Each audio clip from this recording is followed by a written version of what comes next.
Good morning friends. NDA सरकार ने 23 जुलाई को अपना नियमित बजट वर्ष 2024-25 के लिए पेश किया, जिसमें उनके द्वारा दावा किया गया कि जो भी नीतियां इस बजट में अपनाई गई हैं, अगर उनको भविष्य में जारी रखा जाएगा तो हमारा देश 2047 तक एक विकसित राष्ट्र बन जाएगा, एक डेवलप्ड नेशन बन जाएगा। दोस्तों, मैं फाइनेंस का विद्यार्थी रहा हूं।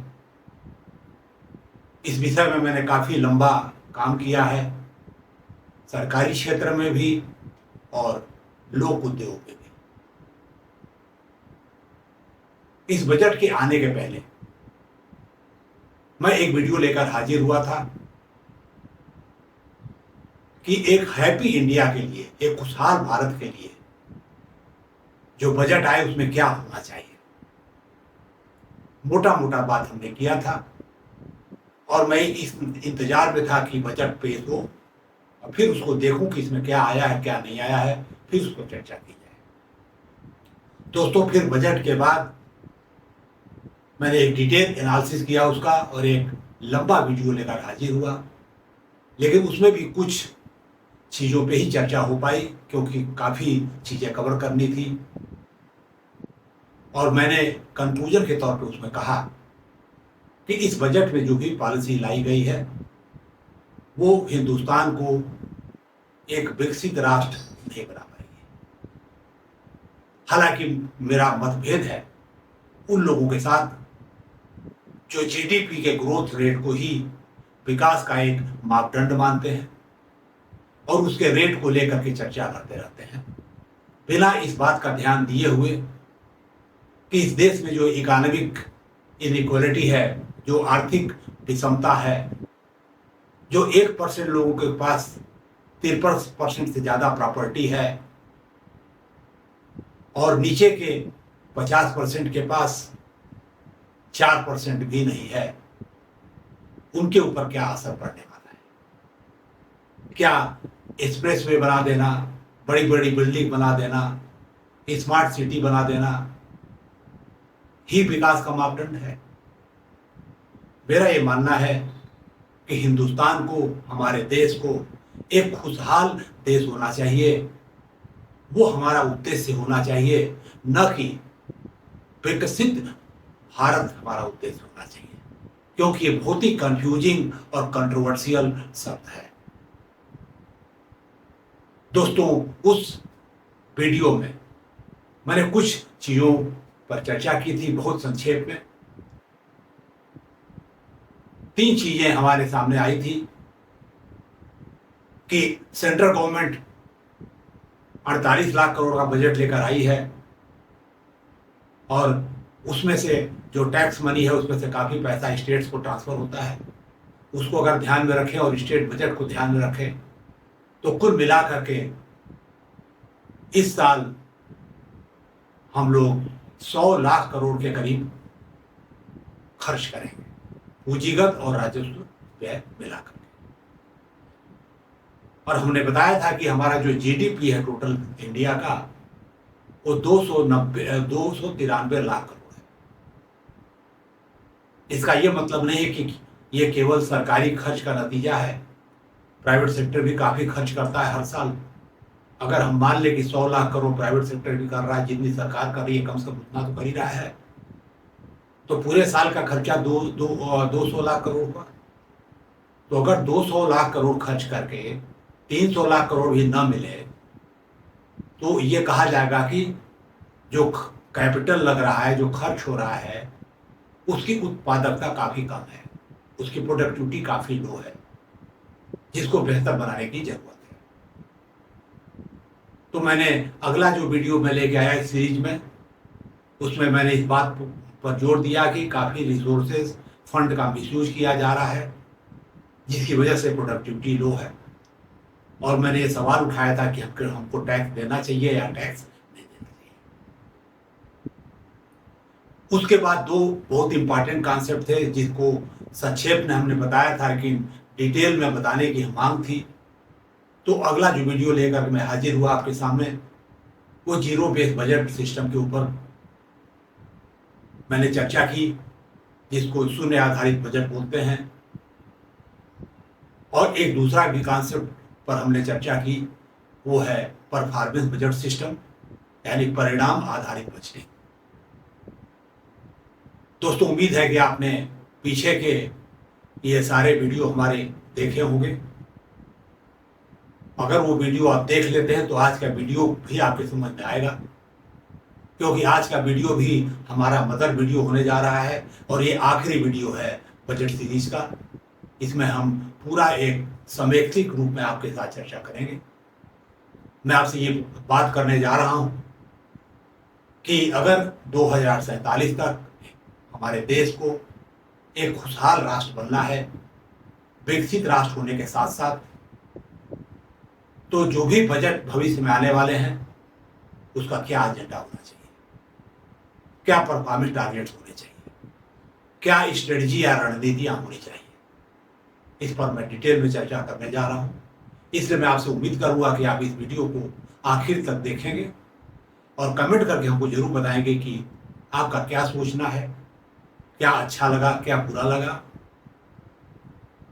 दोस्तों, मैं हूं रामचंद्र राय और आप देख रहे हैं प्रयास विकल्प, एक ऐसा चैनल जो आपके व्यक्तित्व को मजबूत बनाने के लिए पूरी तरह संकल्पित है।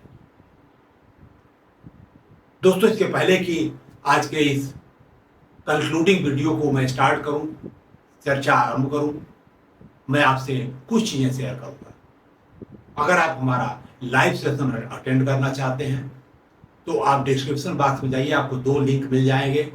पहला लिंक है फ्री वेबिनार का और दूसरा लिंक है सजेशन फॉर फ्री वेबिनार। अगर आपके पसंद का कोई विषय पर वेबिनार ऑलरेडी शेड्यूल्ड है, आप रजिस्टर कर सकते हैं, हम आपको इनवाइट करेंगे। और अगर नहीं है तो आप सजेशन दे दीजिए, हम in due course of time उसको जरूर ऑर्गेनाइज करेंगे और आपको इनवाइट करेंगे। दूसरी बात, दोस्तों, मेरा एक पर्सनल विचार है कि जब तक हमारी पर्सनालिटी स्ट्रांग नहीं होगी, पॉजिटिव नहीं होगी, सकारात्मक नहीं होगी, हम ना तो सफल होंगे ना अच्छा जीवन जी पाएंगे। इसलिए मैं इस क्षेत्र में काम कर रहा हूं रिटायरमेंट के बाद। अगर आप इस क्षेत्र में रुचि रखते हैं और इसमें होने वाली परिचर्चा में भाग लेना चाहते हैं समय समय पर, तो आप हमारा प्रयास विचार मंच ज्वाइन करिए। डिस्क्रिप्शन बॉक्स में लिंक है, आप क्लिक करिए, अपना डिटेल दीजिए, हम आपको ज्वाइन कराएंगे, इनवाइट करेंगे। तीसरी चीज, दोस्तों, मैं इस बात को मानता हूं कि जब तक हमारा जो वैल्यू सिस्टम है, जीवन मूल्य है, वो ठीक नहीं होंगे, सोच ठीक नहीं होगी, समझ ठीक नहीं होगी, तब तक हमारा आचरण भी ठीक नहीं होगा। और अगर हमारा आचरण या एक्शन ठीक नहीं होगा तो हम लोग अपने काम में सफलता हासिल नहीं कर पाएंगे, चाहे कोई भी क्षेत्र हो। दोस्तों, इसलिए लोगों के आचार और विचार में ट्रांसफॉर्मेशनल चेंज लाने के लिए, मौलिक परिवर्तन लाने के लिए, पैराडाइम शिफ्ट लाने के लिए मैं एक इंटीग्रेटेड पर्सनालिटी डेवलपमेंट प्रोग्राम, जिसका टाइटल है प्रयास फाउंडेशन कोर्स, का निर्देशन कर रहा हूं। इसके 5 मॉड्यूल हैं। छात्रों, working professionals, entrepreneurs, government officials और रिटायर्ड लोगों के लिए अलग अलग है। अगर आप इसके बारे में जानना चाहते हैं तो इसका भी लिंक उपलब्ध है, आप उसको क्लिक करिए, बेसिक डिटेल जान लीजिए। लेकिन अगर आपको हर मॉड्यूल के बारे में समझना है, जानना है, तो हमारी वेबसाइट पे चले जाइए, जो ऑलरेडी आप देख रहे हैं, उस पर सारा डिटेल है। आप जाइए, पढ़िए, समझिए, और कुछ समझ में ना आए तो हमसे कांटेक्ट कर लीजिए। और अंत में मैं कहना चाहूंगा कि मैं ये नहीं चाहता कि गरीब से गरीब व्यक्ति भी इस प्रोग्राम के लाभ से वंचित हो। इसलिए मैंने ऐसा रेवेन्यू मॉडल डेवलप किया है कि गरीब से गरीब व्यक्ति भी इसमें ज्वाइन कर सकता है, अपनी क्षमता के अनुसार भुगतान कर। लेकिन इसमें आपकी मदद की हमको बहुत जरूरत है। हम आपसे रुपया पैसा नहीं मांग रहे हैं, वित्तीय योगदान नहीं मांग रहे हैं। हम आपसे केवल ये निवेदन कर रहे हैं कि अगर आपके पास कुछ खाली समय है, जो 1 घंटे से थोड़ा ज़्यादा है, अपना सब काम निपटाने के बाद, तो उस काम को हमको, उस खाली समय को हमको दान कर दीजिए और अपने घर बैठे अपने मोबाइल फोन के ही माध्यम से हमारे एक्टिविटी पार्टनर यानी भागीदार के रूप में काम करते हुए अपने मोबाइल फोन के माध्यम से इस कार्यक्रम का संचालन करिए, एक व्यक्तित्व विकास मार्गदर्शक के रूप में, और कुछ आपको इनकम भी जरूर मिलेगी इसमें। दोस्तों, उम्मीद है कि आप हमारे डिस्क्रिप्शन बॉक्स में जाएंगे, इस लिंक को क्लिक करेंगे और किसी न किसी रूप में हमसे जुड़ेंगे जरूर। दोस्तों, आइए अब हम लोग इस विषय पे चर्चा शुरू करते हैं। दोस्तों, आपको याद होगा कि हम लोग 1947 में स्वतंत्र हुए और ये कहा जा रहा है कि 2047 तक हमको डेवलप्ड नेशन बनना है, विकसित देश बनना है। मैं केवल ये कहूंगा कि हमको 2047 तक एक खुशहाल देश बनना है। विकसित देश तो बनेगा ही कुछ हद तक, लेकिन सबसे इंपॉर्टेंट है खुशहाली, गरीब से गरीब व्यक्ति की खुशहाली। मेरा ये मानना है कि हमारा ये उद्देश्य होना चाहिए। अब सवाल यह है कि 2047 के आने में 23 साल बाकी हैं। इस बीच में करीब 20-22 बजट आएंगे, एनुअल बजट आएंगे। उन बजट में होना क्या चाहिए? दोस्तों, पिछले 77 साल में स्वतंत्रता के बाद हमने क्या हासिल किया? जो है आपके सामने है। अनएम्प्लॉयमेंट की प्रॉब्लम है, कोर्ट केसेस में डिले की प्रॉब्लम है, करप्शन की प्रॉब्लम है, एजुकेशन सिस्टम के निष्प्रभावी होने की प्रॉब्लम है। ये सारी समस्याओं से हम लोग जूझ रहे हैं। आफ्टर कुछ तो पॉलिसी हमने फॉलो की होगी। इसका मतलब कि जो भी हम अभी तक करते आ रहे हैं, अगर वही करते रहेंगे तो कोई सवाल ही नहीं उठता कि 2047 तक हम डेवलप्ड नेशन बनेंगे या खुशहाल नेशन बनेंगे। बन ही नहीं सकते। और मेरा मानना है कि जो बजट पेश हुआ है 23 जुलाई को, उसमें कोई बहुत नई बात नहीं है, कोई नया रास्ता नहीं हमको दिख रहा है जो हमको खुशहाल देश बनाता है। दोस्तों, आज के इस वीडियो में मैं आपसे ये चर्चा करने जा रहा हूं कि जो भी भविष्य में वीडियो आए उसमें क्या होना चाहिए, उसका क्या एजेंडा होना चाहिए, ताकि हमें खुशहाल देश बन सके, गरीब से गरीब व्यक्ति गौरवमय लाइफ जी सके, गरीबी से निकल सके।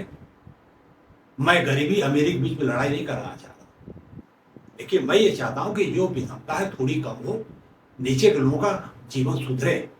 ऊपर के लोग अगर अपना एंटरप्रेन्योरशिप कर रहे हैं, कमा रहे हैं, हमको कोई एतराज नहीं है उससे, लेकिन एक समावेशी समाज होना चाहिए, इंक्लूसिव सोसाइटी होनी चाहिए, सेल्फ केयरिंग सोसाइटी होनी चाहिए, म्यूचुअल रिस्पेक्टिंग सोसाइटी होनी चाहिए, टॉलरेंस होना चाहिए एक दूसरे के प्रति। ऐसे समाज की जरूरत है। तो दोस्तों, आइए हम दो बातों पे आपसे चर्चा करेंगे मुख्यतः इस वीडियो में। कि पहली बात यह है कि जब हम कोई बजट बनाए भविष्य में, तो क्या नया करना पड़ेगा। तो इसके पहले क्या नया करना पड़ेगा, हमको ये चर्चा करनी है कि हमारे परफॉर्मेंस गोल क्या होने चाहिए, क्या लक्ष्य हमको निर्धारित करना चाहिए बजट का, चाहे वो एनुअल बजट हो, चाहे 5 ईयर प्लान हो, चाहे जो भी हो। हमको कुछ स्मार्ट गोल बनाने हैं। स्मार्ट गोल पे हम चर्चा कर चुके हैं अपने अन्य वीडियो में। इस स्मार्ट का मतलब है कि जो भी आप गोल निर्धारित कर रहे हैं वो स्पेसिफिक होना चाहिए, स्पष्ट होना चाहिए, अटेनेबल होना चाहिए, एम अटेनेबल होना चाहिए, एम मतलब मेजरेबल होना चाहिए, रिलेटेबल होना चाहिए और टाइम होना चाहिए।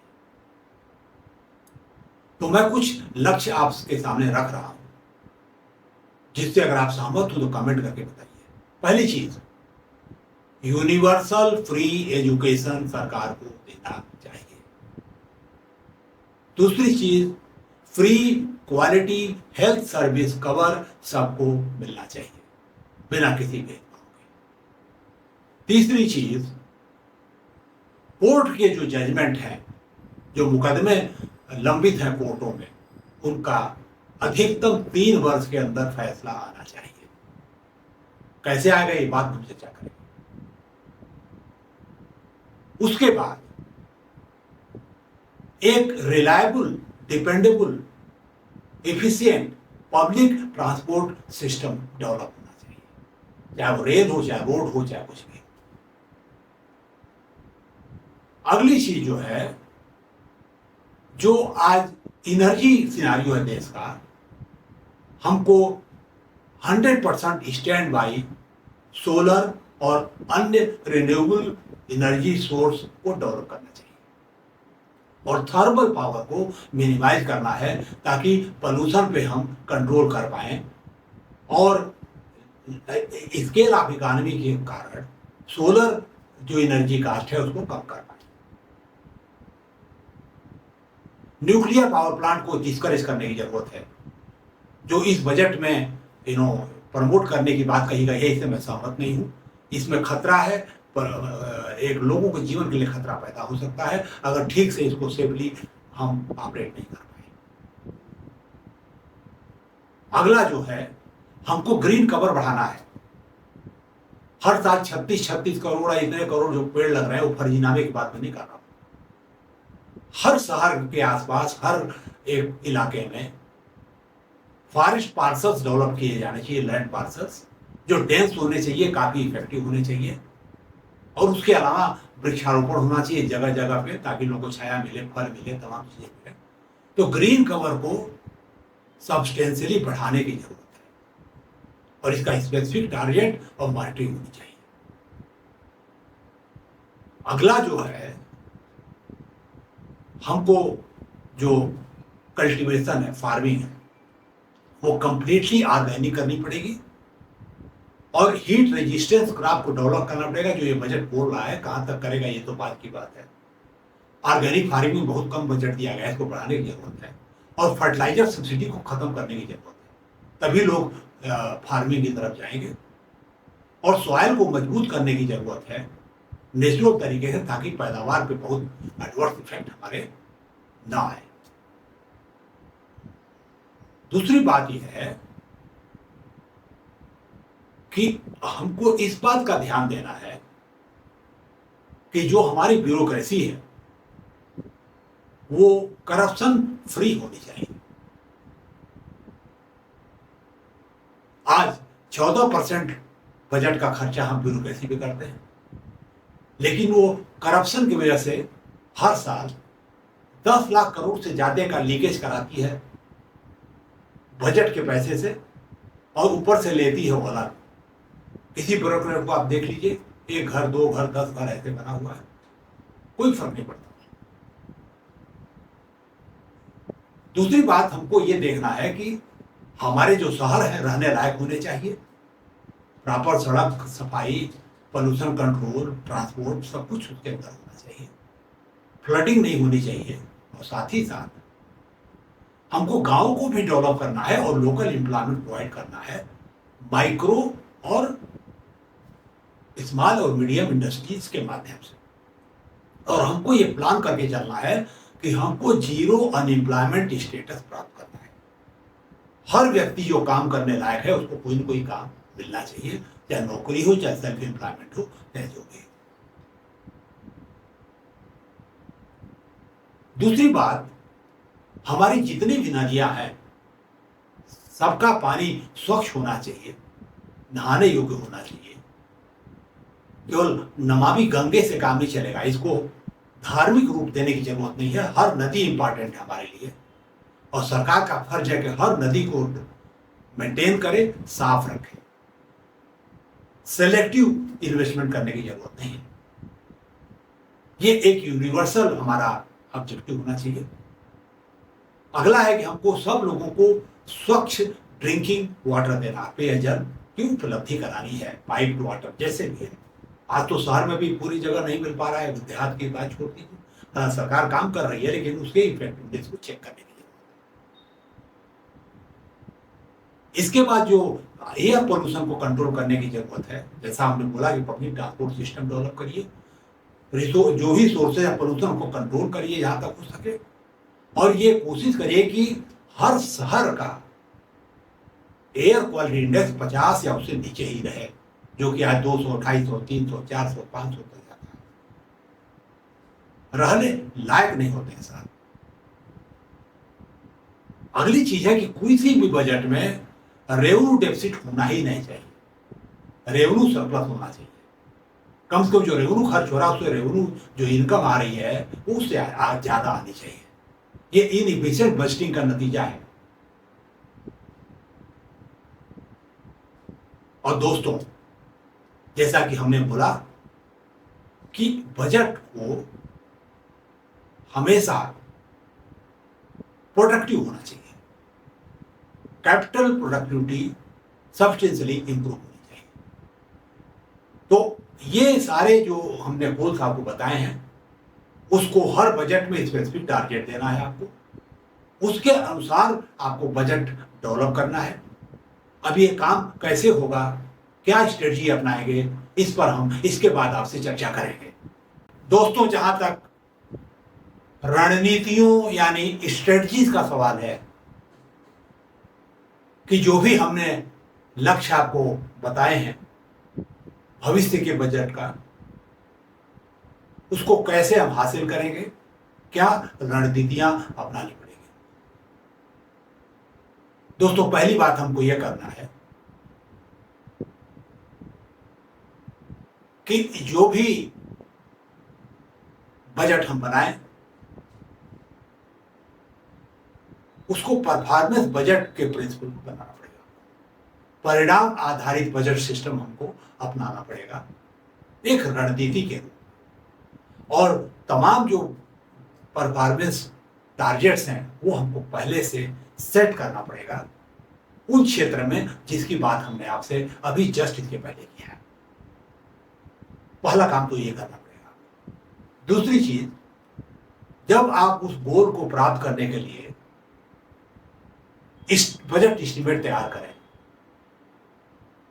बजट का जब आकलन करें, तो चाहे खर्चा हो, चाहे आय हो, चाहे सरप्लस हो, चाहे डेफिसिट हो, उसका जो आकलन आप करेंगे उसको जीरो बेस बजट सिस्टम से आपको करना पड़ेगा, शून्य आधारित बजट सिस्टम से करना पड़ेगा।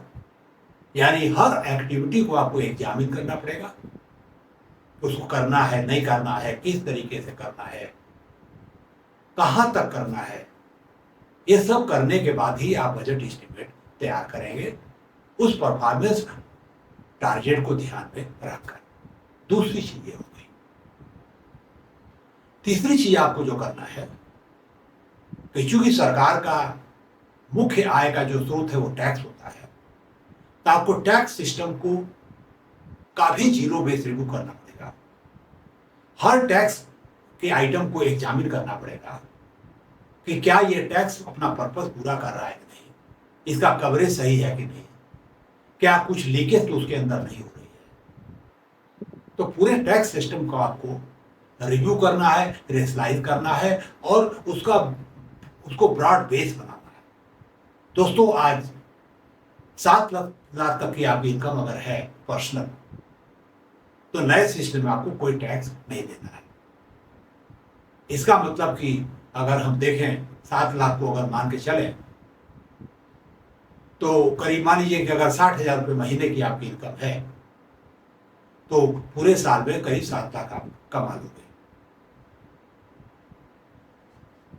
60,000 का मतलब हो गया कि आप 2,000 रुपये रोज कमा रहे हो। इसका मतलब 2,000 से ऊपर अगर आप कमा रहे हो डेली, तो आपको टैक्स देना है।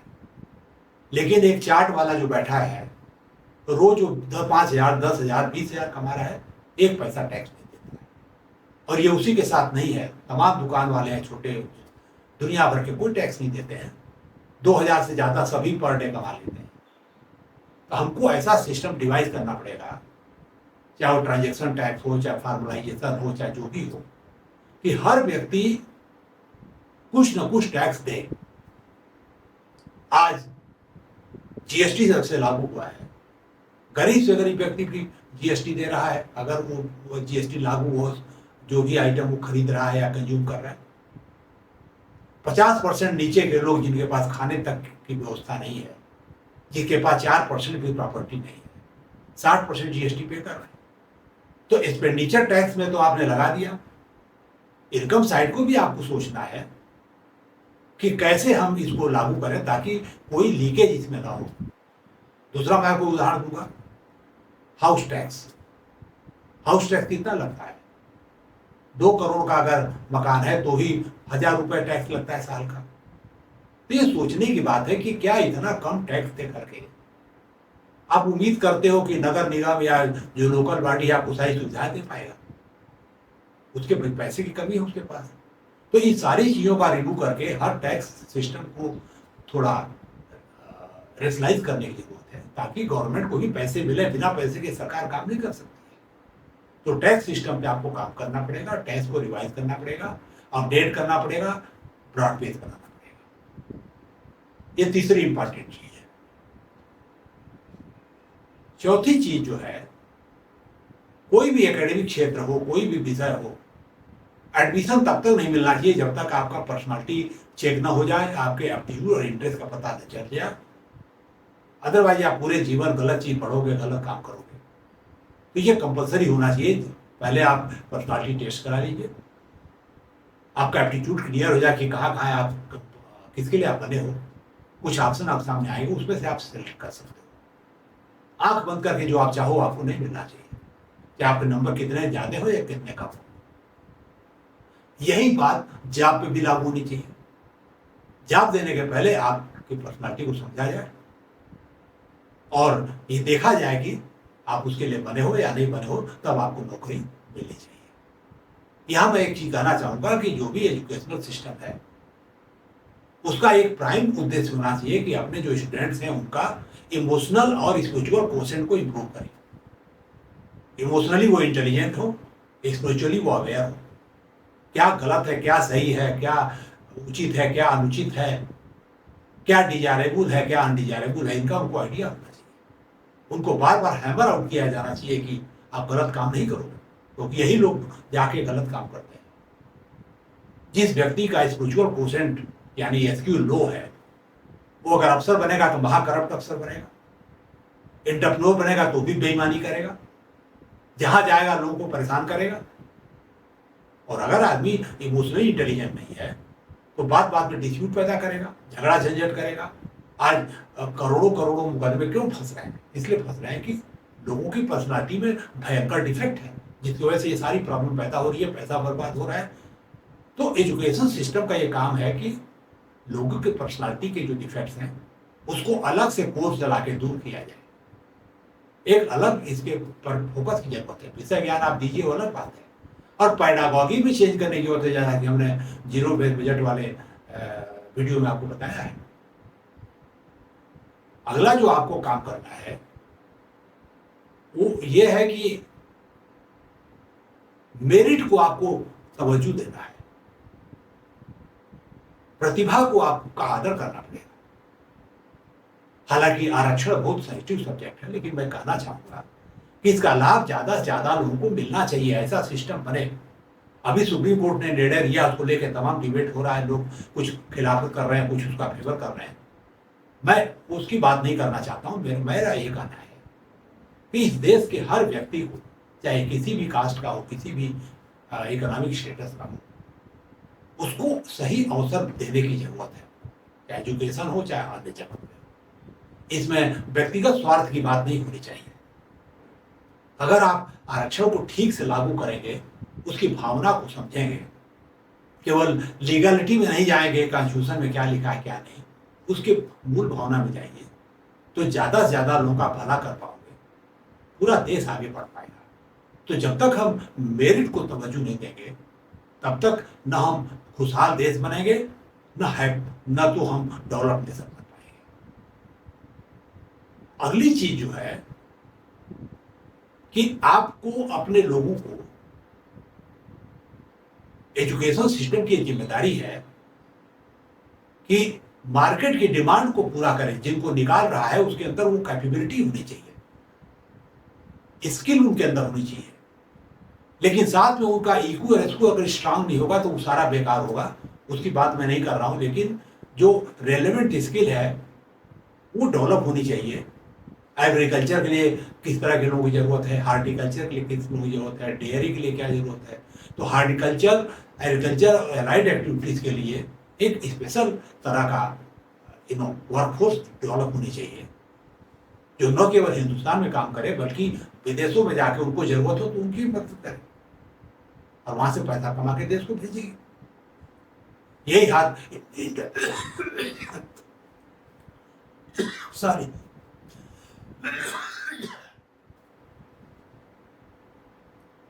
यही बात इंडस्ट्री पे लागू होती है। उसकी जरूरतों को देखिए, उसके अनुसार लोग तैयार करिए।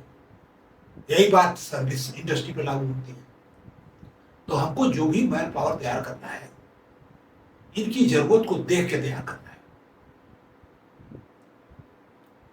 इसके बाद हमको जो ब्यूरोक्रेसी है उसको रिस्पॉन्सिव बनाना है, करप्शन फ्री बनाना है।